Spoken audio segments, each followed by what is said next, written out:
All right, so 2 o'clock.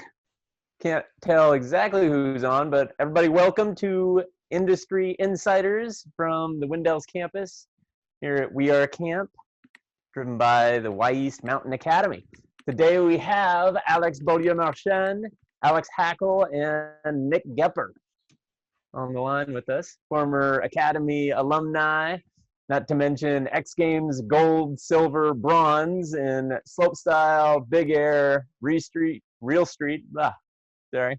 In addition to Dew Tour, gold, silver, bronze, and World Cup, I think we got gold, silver, bronze. I think world champs and Olympic silver, bronze, back-to-back Olympians, and most importantly, former roommates here at Wy'East Academy in Mount Hood, Oregon. So pretty crazy. We were just talking about the fact that this is the first time we've actually had everybody back together in probably a decade. There's been one-offs for everybody before that, but nice to find a little glimmer of sunshine with the corona apocalypse going on for everybody. So figure we'd get this ball rolling and get it started with a couple driven questions and protocol for this for everybody else. Write in your questions, and we have a producer, Luke Giacopelli, back here who's going to be screening through everything. And the last 15 minutes are going to be a Q&A. So everybody that is watching or listening from home, wherever you are, please write in your questions, and we'll love to actually have you guys ask the boys at the end. So we'll have the 15 minutes directly with the boys. For everybody else, if you're not talking, please mute your microphone, and your screen will pop up when you are talking on that one. And if you have any questions, you can write in. Luke should be able to write you back.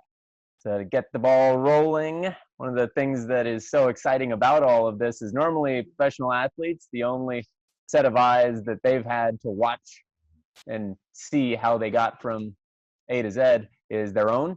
So a little different platform with the boys here today because they actually got to watch each other go from teenage kids that love to get out and ski into world-class professional athletes. So get a bit of a different perspective. And today, to lead off on that one, first question for the boys. What attributes did you see in each other that the individual actually did not see in themselves? Should we go left to right? We'll start out with Avia. All right. Well, that's a tough one because they didn't I think they both knew their talents, but I think like for Hackel, it was just from the start. He was just so creative, and he always had he was so interested and was always asking questions, and I feel like that's an attribute that's super good because he would learn from everybody else. He was with us and we were skiing, and we would do tricks. He would always ask us, how do I do this? How do I do this? And he was so excited. And I feel like that's, a big part of his attribute that got him to the next level, because he just stood around people that were better than him and, was willing to learn and was always asking questions and asking for advices. And I feel like that's a really good attribute because that in the end, that's how you learn. You need to ask questions and surround yourself with people that have the knowledge, and he did that super well. And I think for Nick, it was mind blowing how, he was dedicated from the start to what he wanted to do. And, he had the seriousness that I feel like some of the younger adolescents we were when we were at the academy, you just couldn't have. I was not there in my life, but he was somehow so focused and was able to do everything that he needed to do to succeed at a very young age. And that's something that took me years to learn to do, to get success. But he was doing that very young and was able to get a lot of early success, I think, because of these techniques that he was able to implement. And and that's super good. Like he was already knew what he wanted, as far as his skiing career to succeed in competition, was doing the right thing like from the start. And even if like and me and my adolescent mindset, like I was just not ready to do these sacrifices, I guess. But he was doing that very well, and I think that's why he had all this great success early on. So sick. Nice. Hack attack.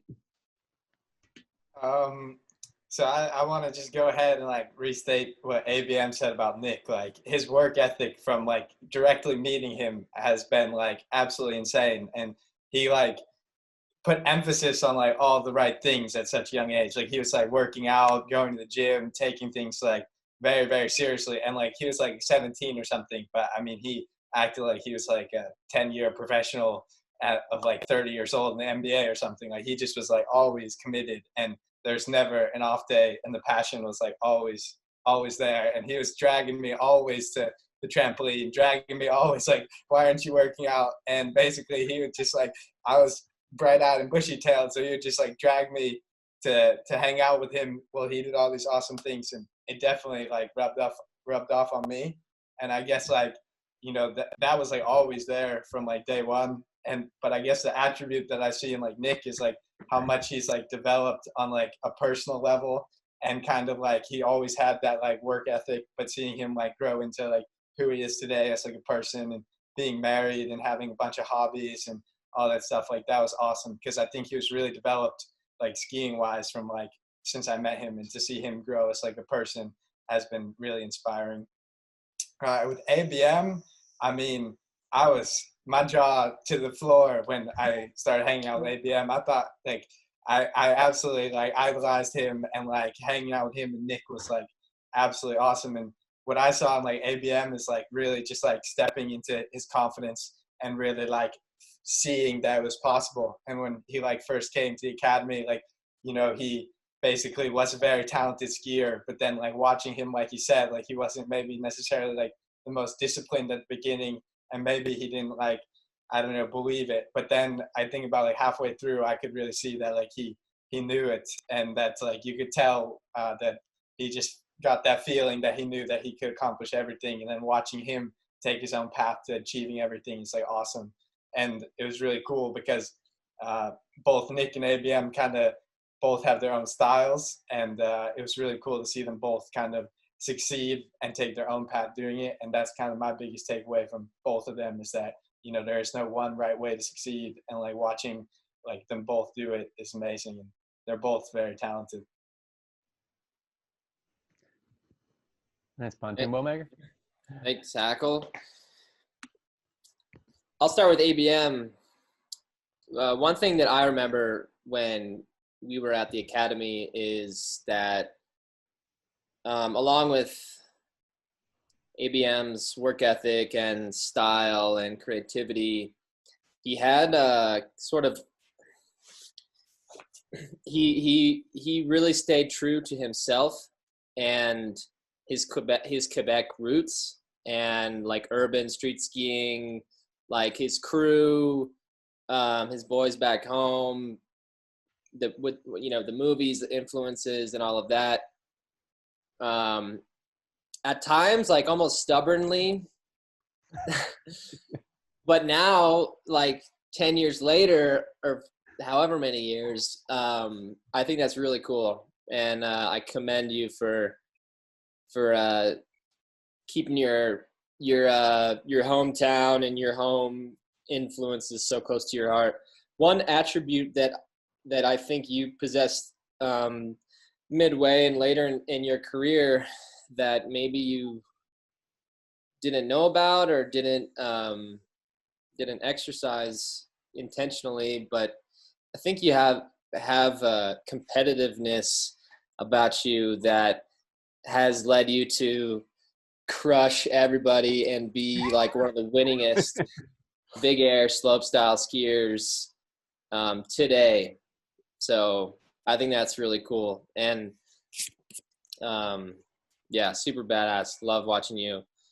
Like, I don't know, like I love watching you do like a switch triple and then go, yeah, like get all mad at the bottom and like super fired up. I think that's pretty cool. Hackel, yes, I literally did drag you to do all those things. And it wasn't hard because you weighed like 50 pounds back then. Alex is sort of an eternal optimist. I think that's one of his great qualities. Whether it was, I mean, anything, like always up for something, always willing to learn, always asking questions, blah, blah, blah. Something that he possessed, one of his attributes, today that I don't think he saw in himself early on was just his ability to succeed and to finish a video part or learn a new trick or do whatever he needed to do. I think there might have been a little bit of self-doubt early on, but I mean, he just kept trying and kept trying and kept trying and kept trying and kept trying, and then just won his first X Games medal. So that's just proof that if you just keep chipping away, it'll come. Definitely. One last thing is that with ABM is that the mental, like Nick said, like when he gets super competitive or like coming into like the competitiveness. And I guess like that's like the one thing that I saw from the beginning that maybe he didn't see. It's like I saw like how like mentally strong ABM was and how like really committed of a skier he was, and how when he like set his mind to something, like it happened. And I just feel like now, like after all these years, and I still think about like, it's just crazy how successful of a skier he's become. Not that it's not crazy, but that basically how mentally tough he is. And when he wants to do something, he does it on the absolute highest level, like his real ski, absolute highest level, like slope style, big air. And basically, I don't think maybe at the beginning, I don't think he believed that he was like as mentally tough as he was. And like watching him basically just like be the most mentally tough person and like being like so committed to his fishing the whole time.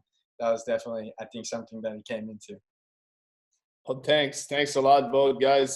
Just to comment on that, it's pretty funny that you guys like think that this is a huge attribute for me, because it's something that I had to work on very, very hard to actually like getting tuned in. I feel like that's something that I didn't have at the beginning of my career, with a lot of like just not in the right mindset for contests, and just not necessarily like putting a lot of pressure on myself and coming into the contest with a lot of like pressure on my shoulders, and I wanted to like do so good and for sure, but I just like I wasn't in the right place in my head to be able to land these runs. I was thinking, about like other competitors, about results, about scores, when like in the end, the only thing that's really important is only your performance and your skiing. Like that's the only thing that matters in the end, is what you're going to be putting down, and the fact that like you need to put down your run.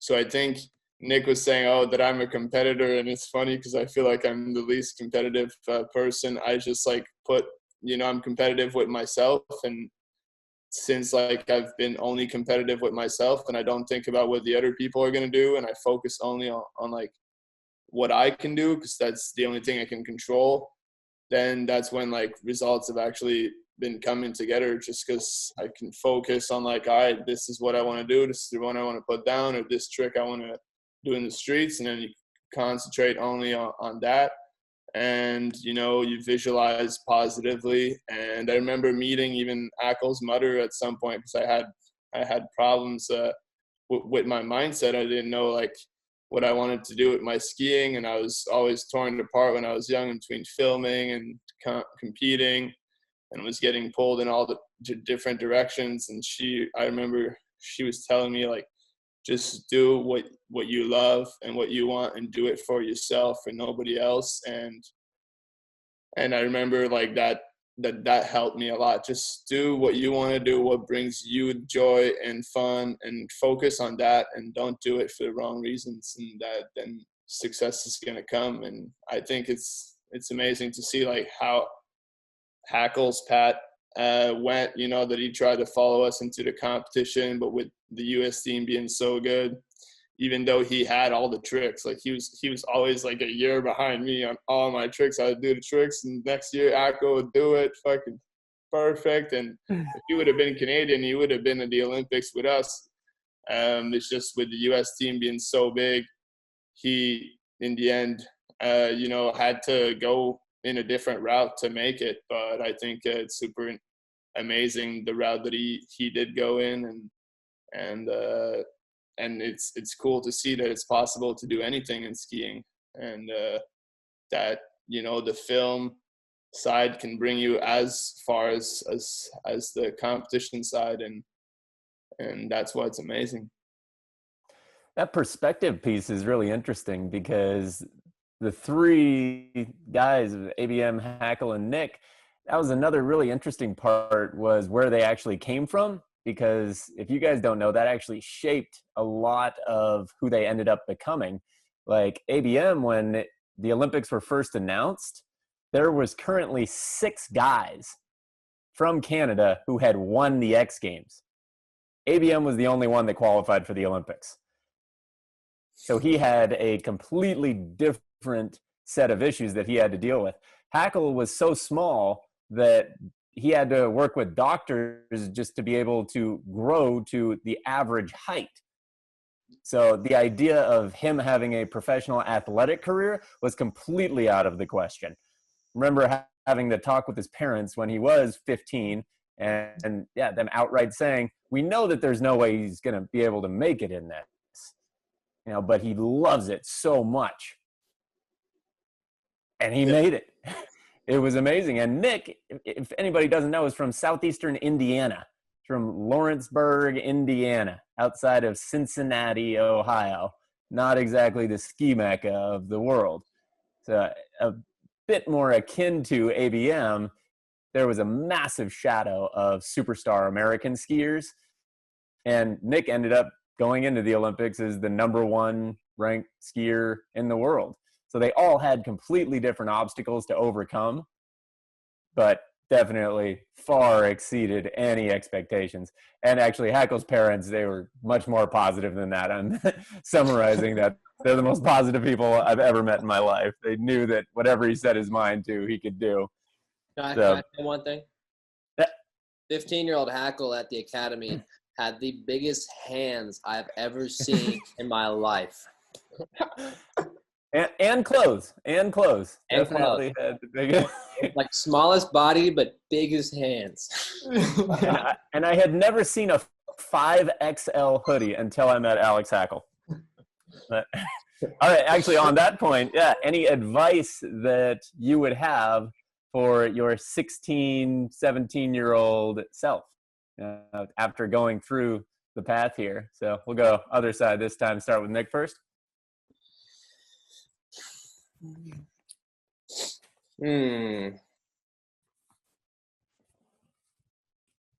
I think I would say don't worry about what everybody else is doing.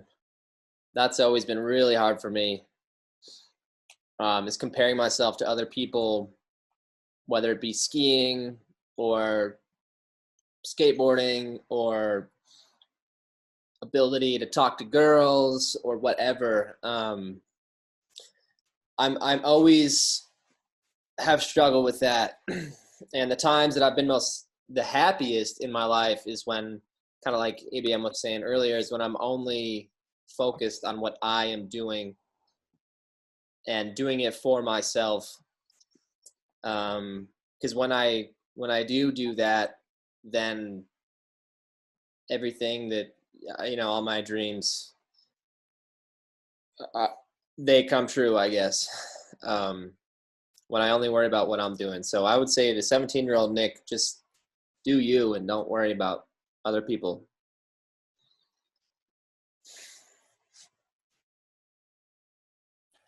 Let's go on to Hackel on that one. I would say just trust the process and be patient. I think I was really anxious when I was younger, and just in general, pretty anxious person, and kind of always wanting to see how the path is going to be, and wanting to achieve the path so bad that I think I maybe was kind of shooting myself in the foot because I wanted it so bad, and then I would get attached to the results, and if they weren't exactly how I saw them, then I would get really depressed, or I would, take it as a setback. But in the end, just like having a positive attitude and just being patient and trusting that things are going to work out. And, like ABM said, like my path wasn't like this. It was very much like this. And just if I just have a little more patience when I was younger and not be so anxious and kind of enjoy the ride a little bit more and trust that the ride's going to end up where you want it to end up. You can see that. It's got It's the really Hackel good. I mean, positivity. they almost stole all my ideas, but super good. I mean, I feel the same as Nick kind of and Hackel, just to like, if when I was young, I wanted it so bad, but it was just, you need to just let it happen and not worry about what everything else is happening. And I would also be like, man, just be more confident a little bit, but it was hard because back then, like, Mike was like the only person believing in me as far as a skier. My parents, they just like sent me there to go to school in English, and nobody like thought that I could make it in skiing. I didn't believe it at all myself. So maybe just like be like, more confident, believe a little bit more in what I wanted to do, and yeah, trust the process and stick around with good people. I think that's also, try to like be with like-minded people and try to always learn from everybody else instead of comparing yourself. Learn from like what other people are doing. And for sure, when I was 17, I was stubborn, and maybe I would tell myself like maybe you should go to the gym a little bit more and stuff. But I had to learn it the hard way by getting injured and having to be in the gym and having to like work out to be able to come back and ski 100%. And being stronger definitely helped me. So I feel like maybe if I would be young again, I'd like try to be in a better shape and be stronger, because just being stronger helps you ski better and achieve your goals in sports better a little bit, and just take more care of my body, I guess. Oh, very interesting. Yeah, on that note, actually, speaking to the 16, 17-year-old you, what would you say, how has it changed over the years? What skiing means to you now versus what it meant to you when you were 15, 16? And we can start with Hackel on this one. I don't know. It's kind of hard to say because it was like so special to me back then, and it's like just as special to me now. But I just think that my perspective on it's changed, because when I was like 16 or 17, it was such like I wanted to, I was such a fan of everything, and I was such like a fan and wanted to be a part of like the industry, wanted to be accepted, wanted to make film parts, wanted to basically like be what I saw in all these videos. So I guess I like related to skiing more in like a fandom, and like now I relate to skiing more as like creativity or art form or something of that nature, where like now I'm always still learning stuff, but like now like I've met my favorite professional skiers. Now I've like created the relationships, created the film parts. Obviously I have way more to create, but like I kind of like all the smaller things that I would have died for when I was like 15 or 16, I kind of have like achieved. So like when I was 15 or 16, I was like such a fan of skiing and related to skiing on that level. And now kind of like throughout the years, the passion is still there and the enjoyment's still there, but like relate to it more in a different way, and relate to it like, with just more experience more than anything. Just like the same way, I don't know, if you're like making art or painting or something, like your first paintings are a little ugly, and then after 10 years they start to looking pretty good, and all of a sudden all the techniques to the point that you're now like choosing what to do more so than you're hoping. And I'd say like back then when skiing I was more hoping, and now I feel like I really started to dial things in and kind of can relate to it as more of like an expert than a fan. Very eloquent as always from Hack Attack. Thank you very much. That was awesome. And ABM, take the helm. Yeah, I mean, For me, it's just always been my passion. So when I was a kid, I was just so passionate by skiing, and it like was the thing that made me, like get all the worries out of my head. Anytime I had problems, family, relationships, friends, whatever, I'd just go skiing and forget about everything. And it was like the escape, from like a young age. And I feel like having that there like helped me so much, and just being who I am and able to like get all the worries away and just go skiing and forget about everything, just focus on the fun. And I now I try to like put that back in my life, as like I just like skiing and I want to do it for pure pleasure. And sometimes it's hard when it's your job, and it's kind of like sad in a way, because sometimes I wish that they wouldn't tell me that I need to go train. Honestly, I'm just gonna go ski, because it doesn't matter if it's in a contest or a training camp or whatever. It's just going to the mountain and having fun, and when you're having fun is when you push yourself the most. And I try to not see it as really going and training, because I'm actually going to go do what I love to do the most, and that's just to go skiing. So I try to like remind myself my passion from the past, and now it's just like kind of diverged. And when I was 16 and my goals at the academy, I remember like I just wanted to film, and like I didn't want to do any contests and have nothing to do with that. And that's pretty funny how now I guess I went twice to the Olympics and got Olympic medals and stuff, and I never really wanted that ever.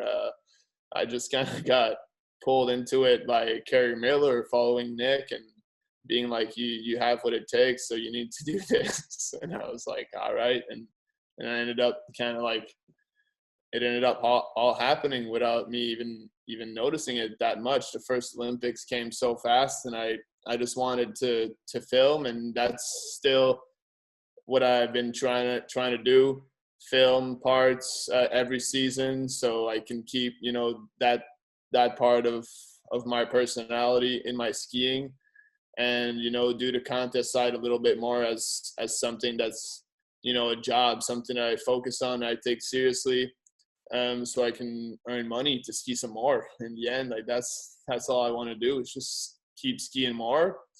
And where I'm at now, skiing is still my passion, just how it was back in the days. But back in the days, I was like all about urban and park, and I'm still super attracted to that. But I've been slowly trying to what I want to do in the future is more into the backcountry, and where I see my skiing is going to be more, I think, as like an explorer and mountaineer, hopefully in the next couple of years.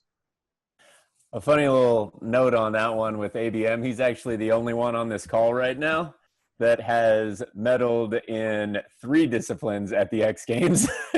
He had slopestyle, big air, and street, which is hilarious for everybody watching. And competition, yeah, and he's always been very open about that, was never the driving factor. But he has had an insane amount of competitive success, in addition to being a wonderful human being and reading stories to my daughters in French when he was 16 years old, which is insane. No 16-year-old does that. All right, so you laid huge groundwork. On to Nick on that one. I would just like to add that going back to my unhealthy comparing myself to others, that would always make me extremely frustrated when ABM would medal at the X Games and then say he didn't even want to or didn't care about competition or so on and so forth. And I would be like pulling my hair out, because that's like all I wanted to do at that was get a medal at the X Games or whatever. So you've been killing it. When when I was younger, skiing was, I think like ABM and Hackel, it was all I wanted to do, 24/7, 365. I had my goals and my inspirations and aspirations. And by the time I went to the academy, living at the academy, skiing Mount Hood and traveling for 3 or 4 years, and then living in Colorado, and basically for about 10 years, I lived in cabins or hotels or other people's houses and skied 300 days a year.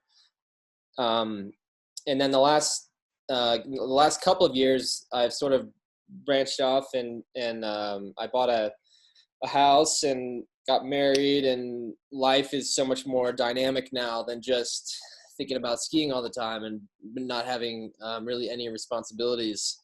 And and that, like when I was younger, I didn't do anything else that like passionately, I guess, because my only passion was skiing. And so I didn't really have too many hobbies that I did like really passionately. I didn't hang out with a whole lot of people, and and now I'm like kind of like, it feels like I'm living, I'm doing all the things I wanted to do in my teenage years that I didn't get to do because all I wanted to do was ski.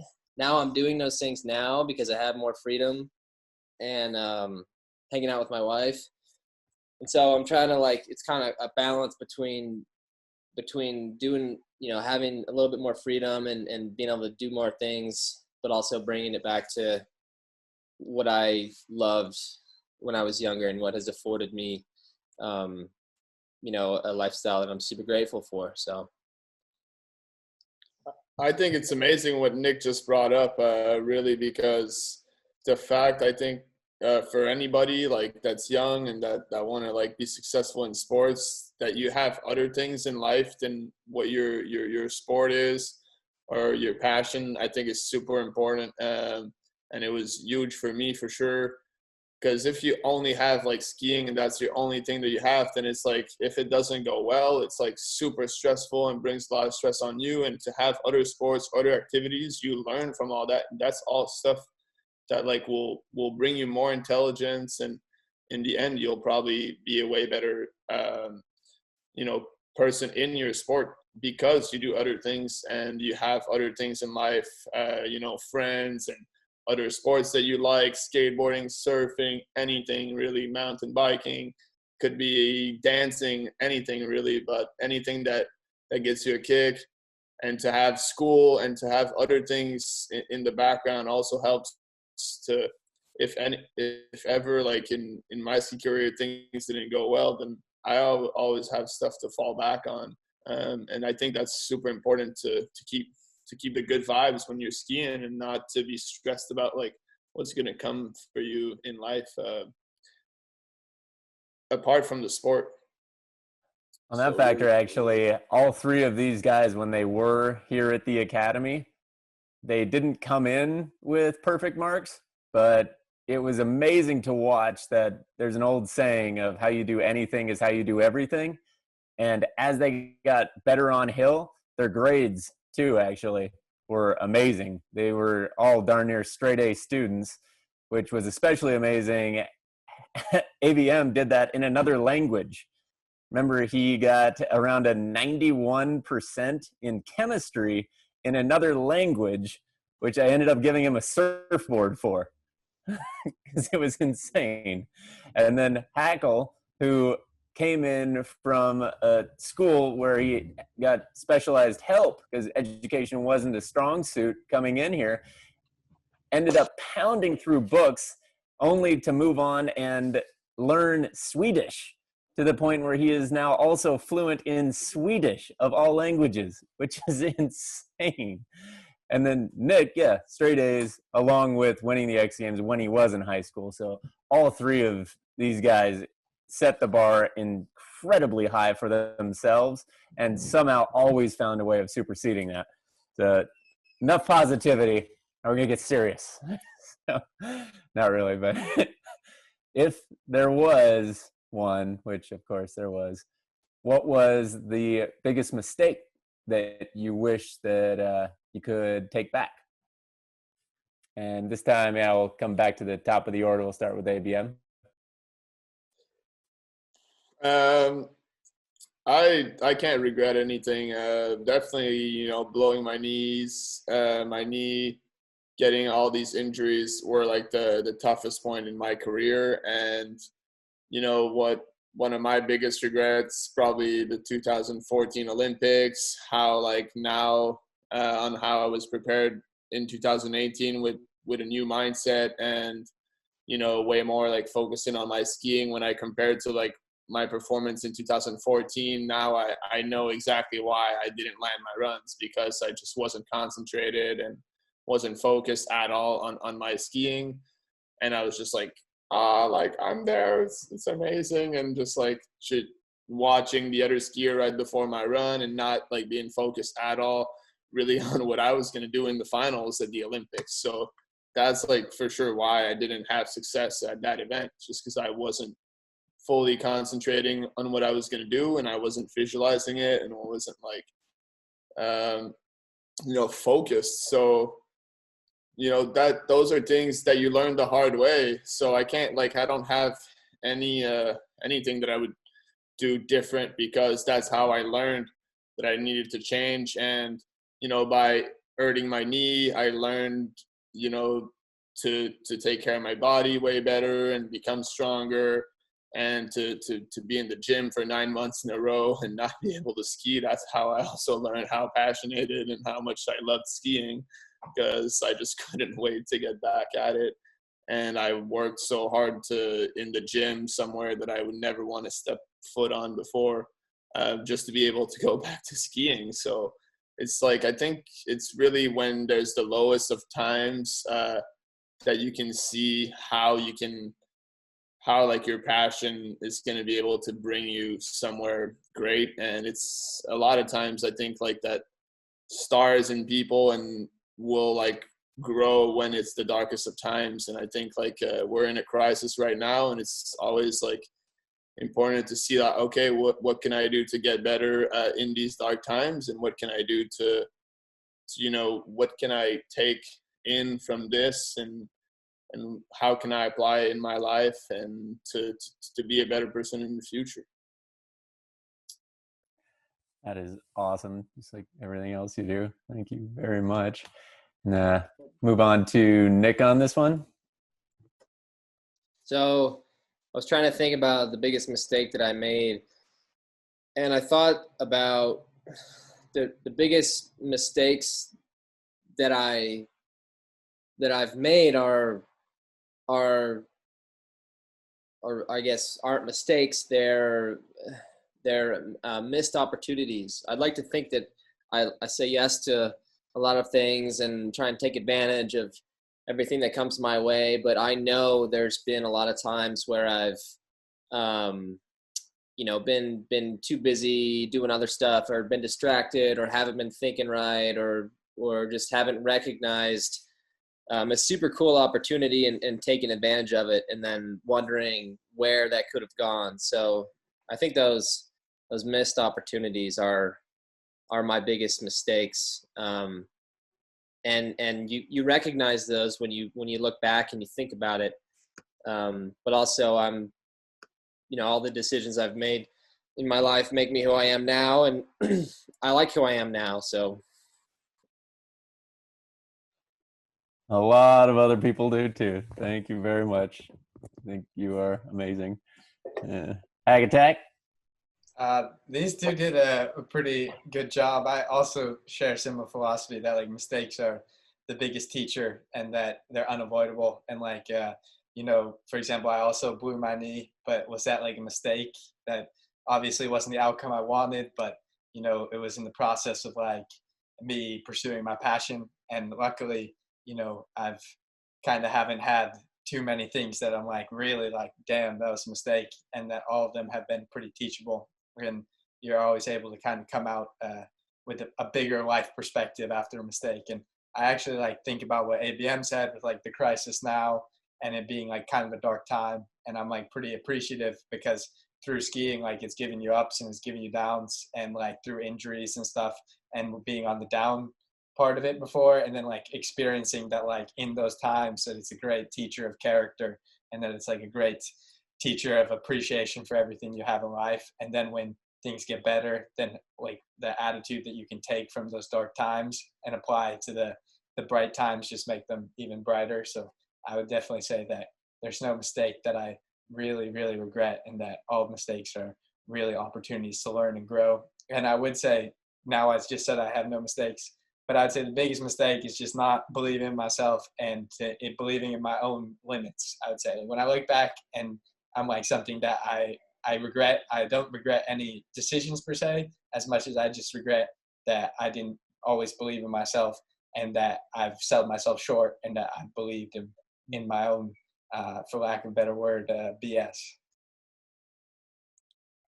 You are and always have been one of the best. So thank you very much. We'll end on a positive one before we go to questions, but upcoming goals that you guys have. We got about 5 minutes till we're going to go to Q&A. And I'll start with Nick for this one. Coming goals. Well, I want to fix I had a shoulder that's been bothering me all winter and I need to get surgery on it. So I'd like to fix that as soon as possible and have a really strong, productive rehab. And what's that? I would love to go to the Olympics again and do as well as I can there. I mean, that's definitely a goal. But I think just getting healthy this summer and going into this next season really strong is a goal of mine. I haven't really gone into a winter season in the last, 3 or 4 years feeling super strong and confident. So I want to make that happen this year. Oh, Hackel? I would say I have a bunch of goals. I won the fan favorite for the real ski, so I believe that means I get invited back. So a goal for sure is to win real ski. That's 100%. And then I would say that another goal is I want to film real ski. I would want to win real ski, and then I want to film another part. I want to keep making films and keep being part of the bunch films, and I want to have a start to finish amazing season, and I want to ski my best. I want to film a real ski. I want to do that. Then I want to right after go into filming, and I'd love to ABM said he'd love to get into more backcountry stuff. That's definitely a place I'm really looking to improve my skiing, is kind of more all mountain and powder skiing and in that aspect. So for me, the dream season or the goal next season is to do a real ski and then to film another video part and kind of diversify that video part from maybe the other video parts that I've put out. And then in general, I'm in college, I want to graduate college in the next year and a half. And I also, I really want to continue to develop in other areas of my life and continue to kind of come up with what I'd like to do after skiing as well, and kind of, breathe more life into other aspects. Awesome. I'm sure you're going to supersede all those goals, just like everything else you've done. Excited to watch. So, ABM? Yeah, me. Well, I'm rehabbing my shoulder right now. I've got surgery already, so I'm just putting the time for the rehab. That's going to happen, and it's not even a goal. I just know that I'm going to make it happen. But my other goals, which I have a bunch, are first to take school this summer. So I've already applied to university for summer classes from May to the end of June, and then another semester from July, August. So I'm going to try to crush as many courses as I can while I'm here while I can't ski with my shoulder and the coronavirus is happening. Might as well crush some school while I can. And after that, for sure, my goal is to try to ski some more, but ski some different stuff and ski more backcountry, and just learn a lot about that. Learn about avalanche safety. Learn about search and rescue. Get a lot of knowledge, I think, before I even step foot into trying to make huge backcountry segments. And then the end goal is to really be able to make full parts that would have all the kinds of skiing in it, urban jumps and parks and pillows and big backcountry lines. That's what I would like to do in the future, and all while hopefully I can keep competing a little bit, depending on how this all goes. Yeah, it definitely is changing things up a bit, making everybody readjust our future plans. But yeah, we're going to open it up to some questions now. Let's see. Oh, from Breeze Traveling? Yeah. All right, so this one's from Breezy. Says he's our coach for skiing at the academy. Says traveling is a large part of competitive skiing. Can you guys share a fond story, anecdote from your time on the road together? Start from, look, ABM, you look like you got one. Let's hear it. I remember traveling with Nick and Carrie and going everywhere, sleeping on the couches and stuff. And it's just like reminding me how, I've always grown up to be like a couch surfer a little bit and not really care about where I slept and all that. And it's just funny to me how like, we as skiers can just be versatile in that way. Like to make it happen, you need to like, we don't have like unlimited funds. You need to like be versatile in your traveling world and make it your home, even if when you're far from home. And it teaches you a lot of lessons because you see the world and then you get to like to take little bits of it and put it in your life. And when you come back home, it's a great feeling. But yeah, I remember good stories that were just all piled up, rooming together I was on the floor, Nick, with like we would live with linemen and stuff, and just kind of bounce from everywhere. It was always hectic, but in the end, like the time spent with everybody that I did on the road was just amazing. Nick, Hackel, Nick, you guys got one? Yeah, I was saying I can't really recall any specific experiences, but I think traveling with anybody is the best way to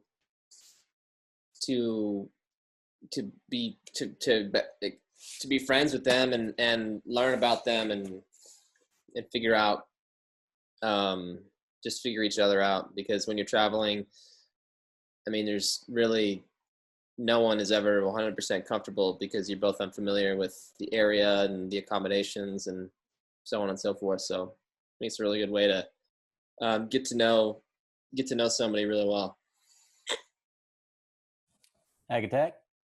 I would say that there's like too many to recall, but also such bad memory. This is really making me feel like grown up and old because it felt like yesterday, but then I try and recall the exact scenarios and it's all foggy. But I would say with like Nick is like me, Nick, Mike went down to New Zealand for spring camp one summer. Nick didn't have a great time. He broke his hand, but I had an amazing time. And I really liked like that trip a lot, and I felt like I really came like that's where I learned like 5 or 10 new tricks that like set me up for the next year there. And I just remember like more than anything, I was just feeling really good and feeling like really happy to be in like the company of the people around me. And we would go like frisbee golfing every day after skiing, and it was just like really really good times. And like I have a lot of traveling experience, but most with Mike, and I'm really appreciative of like getting to hang out with him. And he was like always encouraging me, not just on a skiing level, but like to read books, to like history and everything. So I would say that like that trip for us, for me, Mike and Nick, was like awesome. And then with like ABM, one time I think we were in like Lake Tahoe, and he gave me a ride from like Lake Tahoe to Oregon to like go camping for the spring. And that was like a really formative time in my life. And I just remember like feeling like it was like super appreciative that he would like give me the ride, and just like really like, I look up to both Nick and ABM are 2 years older than me, and they're always been like my cool older brothers, cool role models. So like when like getting to spend that time with ABM and like kind of like getting to hang out with him was like a really good time. So those were my 2 favorites from this group. And actually that season with Hackel, if anybody didn't know, he actually learned and landed his first double and triple in the same season, and then made it onto the U.S. team. So he was pretty amazing, taking advantage of opportunities like that. Sorry, Nick, you were saying something? I was gonna ask ABM if he's still driving that gray Volvo. No, I'm not. It is dead.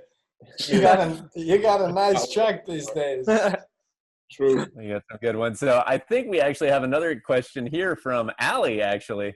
You guys would all remember. She was part of the residential staff here at the academy when the boys were all here. And she asked, what was your favorite? Allie? Ryobi? Yeah, I think so. Yeah. Yeah. Yep. Hey, Allie. Hey, Allie. Hey. Hey, how are you? Amazing. Huge influence on all of us.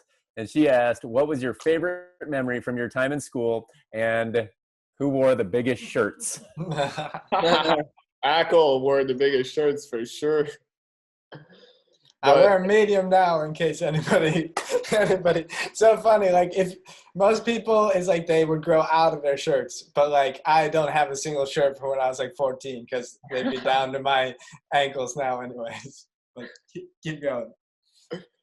One of my greatest memory from Wendell's is actually time being spent on the road with Mike and Hackel and Nick going to the beach. I remember those times were just like so fun, and they like Mike was like, all right, it's not a good day to go skiing, double time on school. Then we would crush school all day, just like crush school. All right, I'm gonna do 8 hours today so we can go surfing tomorrow. And then we'd go like, and it was like kind of like the escape a little bit from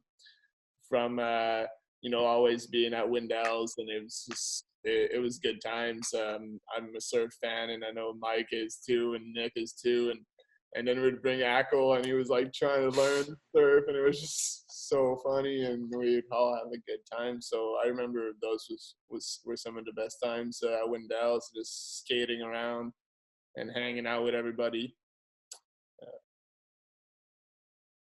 So Hack Attack. I definitely have a vivid memory of like me trying to surf and then getting pushed out past the wake, and both you and ABM had to go out past the wake, and you were pushing my surfboard from the back in. But I would definitely say just like the academy was like amazing at exposing us to like new activities and experiences. And I never like grew up surfing, but like through the academy, I like learned how to surf and definitely got to travel to a lot of places. And that's been like super beneficial. And like ABM says, like you travel and you take something back with you. And that's like in terms of that part. But I guess my favorite like memory was the first day of school. Like I know I'm like 15 or something, and like I don't know anybody, just moved all the way across the country. And like, you know, you're always like, who's your roommate, you know? And I like was in a room, I believe with Daniel or something. But then I saw that like ABM and Nick and Chris Rue were in this other cabin with like Carrie Miller. And I was like, these are all like such good skiers. Like they're so cool. Like, damn, I wish I could like move in with them. That'd be like awesome. And then there happened to be a closet. Like it was like behind, there's like a bathroom, and then there was like this closet behind the bathroom that was not even a bedroom. But I somehow like convinced, or somebody let me, or I don't know how it happened, but like 2 days later, I moved into the closet behind the bathroom door. And that was like super awesome. And it's like how we started to become friends. And I just remember feeling so happy to move into a closet, like never been happier before. Never hurts to ask. It was not that bad. It was a pretty big closet, just so you guys know. Yeah. It wasn't bad at all. Bed, but it was really good time. I had enough room also to store like my 1,000 talties in that place and have a bed. So it was great. But more importantly, it's just like being surrounded by like these two and the whole group of people, and like just surrounding yourself with good people is so important in life. And that like the people that you surround yourself are almost as important as you, because they're the ones that are going to be contributing to your whole attitude. So like basically like being around these two and being able to learn from these two and getting an opportunity to like live with these two was definitely a highlight. So apparently you were a bit of a trendsetter, because the current headmaster of the academy, Anne, actually wrote that those are now actual bedrooms. They've been redone in Hackel mode. Okay, on to Nick. Memories from the academy. Is that it? Yeah, from Allie. Oh, that's right, Allie. Well, Allie, I had a wonderful time with you. I specifically remember you were the RA at the summer lodge in Welch's, and there was no air conditioning, and it was like 1,000,000 degrees after we got home from skiing. It was really hot, but we all survived, and we had a really good time. I mean, Wendell's was a any kid's paradise. I mean, wake up, skateboard before breakfast, eat breakfast, skate after breakfast, do school for 4 hours, ski, tramp. Like, I mean, there's just it was incredible. So many good times. I'd say one of the biggest takeaways from Wendell's was the staff and the people that made an impact on us and when we were there. I mean, of course, like you had staff that didn't care as much, but you had other staff that made a profound impact on us, and I'll never forget that. I mean, I learned a lot from that. You know, especially now, you know, being a little bit older and interacting with people that are younger than me. I remember the time that was spent with me, you know, by Mike or the RAs or even the cooks, who all had, it was their job, but they also really cared about the kids, and you could see that. So I thought that was pretty neat to have that. Nice. And then on to all the activities. Are you guys planning on coming back out here this summer? And when? But connecting that to the current issue, how are you guys filling your days during the corona apocalypse? So we go. Yeah, we'll just keep going with Nick on this one. We'll go backwards. Well, currently, there's not a lot of stuff shut down here in Salt Lake City, so it's been a great time to hang out with my wife, spend a lot of time with her, and do a lot of fun activities. I've recently got into metalworking, and so I've been welding in my workshop in my garage, doing a bunch of little projects. That's been a lot of fun. I've also been making it up to the mountains occasionally and spending some time out there. You can get out in the backcountry and you know, just go and take it easy. And yes, I'm going to Oregon. Nice. This summer. Any time specifically? No time specifically. That'll all depend on my shoulder surgery. So, I mean, I would love to make it out ASAP. And if I got to be in a sling, you know, so be it. It'd be a great time. I always love going out there. So. And as always, all three of you boys always have your room. Lindy's on here too. My wife always makes sure that there's an open room for these three boys. On to Hackel, Corona apocalypse, and plans this summer. So I've been talking, and I did a signature session last summer. Want to do one again. Obviously, a lot of that depends on how things go and what time that is with this Corona situation. And then in terms of like what I do on a daily basis, this has been like really awesome. I've moved back home for the first time in like a while, and I get to hang out with my parents all the time, get to hang out with my two brothers, and that's been an awesome thing and challenging thing at times. And my dad's watching, so I love you, Dad.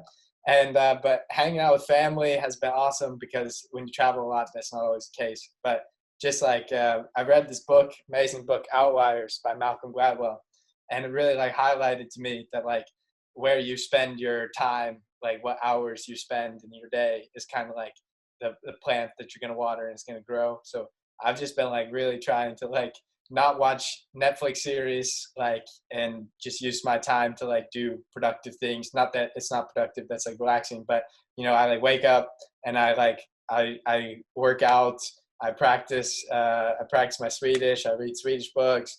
Then like I've been working for my dad's company, I do that. And then I've been painting at nights and been reading like English books as well that excite me. And also I got a DJ controller, and I've been driving my family mad playing like a bunch of techno and house music. So I don't know, I guess maybe probably I need to relax or something, but I just have like a lot of hobbies. So I'm basically just trying to like take the time to do the hobbies that I can't do if I were skiing all day, and to like enjoy time with family.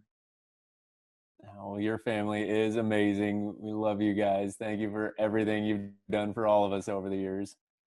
Surrogates to many of us. But ABM, Corona apocalypse, and Yeah, well, plans Corona on. apocalypse or not, I'm not going to be going to Oregon this summer because of my shoulder injury. It's actually coming back super nice. My scar is pretty nice. Everybody can see it. So now I can lift my arm up to here. It's not bad. It's not there, but it's there. So I'm working on that, and I want to go to school this summer since I'm not going to be able to ski, and it's the Corona apocalypse. What a better time to get some classes done and get some credits, and just working out a lot. Trying to stay healthy, going on some hikes, doing some puzzles. I got a puzzle going on right here on my table, and trying to, even on the internet, like stay current with the news and try to read a lot about financial stuff in the economy. And that's like something that I like a lot. That's what I kind of want to go study in the business. So I'm always trying to just learn and keep up to date with what's going on and the whole situation. Well, you guys are all so amazing. Definitely an inspiration for a lot of us mere mortals out here. It's been fun watching, and thank you so much for taking the time to do this. Really excited about it, and thank you everybody else for coming to check in. And make sure to make sure to get online and follow all the action that these guys are doing. Their tags are listed below. There's a ton of content everywhere for them, but yeah, hit them up, follow them. It's an amazing inspiration. So thank you very much, and everybody stay safe out there with the Corona apocalypse. I don't want to ruin your plug at the end because that was really good ending, but I just want to say that, like, thank you, Mike, and like that the impact you've had on like my life, my ski career has been like absolutely unbelievable. And I think that like the common thread that you'll find in all three of our careers, that there's like one guy who believed in us way before anybody else believed in us, and that was you. And I think that like for sure made all the difference in my career. So I just want to say thank you. And that is a huge statement that I want to also push on. Thank you, Mike. Thank you, Ali. Thank you for all the people that at the Academy that made it possible and that welcome us all the time, like open the tramps and whenever we wanted. And just thank you, Mike, for believing in us. And congrats, Hackel, on your real ski part. It was amazing. I watched it so many times. Just amazing. Thank you. Yeah, and I want to say thank you everybody, Wendell's, Wy'East Academy, the whole family. You've been so good to me and so many of my friends over the years, and I can't wait to spend many more summers coming out and visiting. And Mike, I wish I never met you. I'm just kidding. Ditto what Alex and ABM said.